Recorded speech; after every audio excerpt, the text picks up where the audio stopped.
Отравила молодого человека, чтобы не отпускать его на войну, и сошла с ума. Это не продолжение нашей криминальной сводки, это история любви. 12 апреля ее покажут в театре Тинчурина.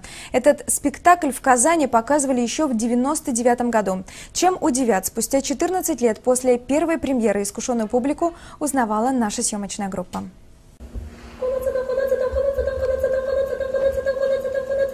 Сойти с ума от любви.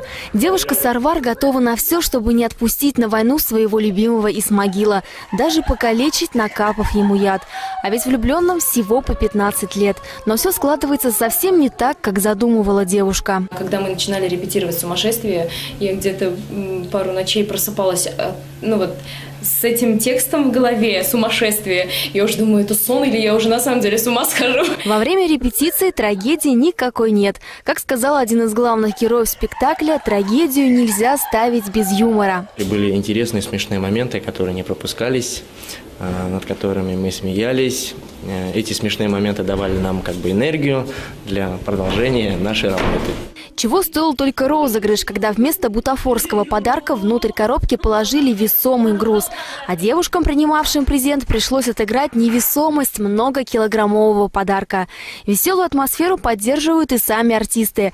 Весь состав, кроме главных героев, студенты первого курса. Но у них уже есть свои театральные фишки.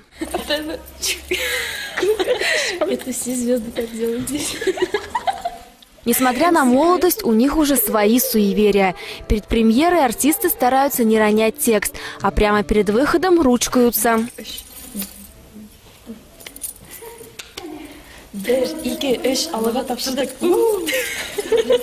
Премьера спектакля «Угасшие звезды» намечена на 12 апреля.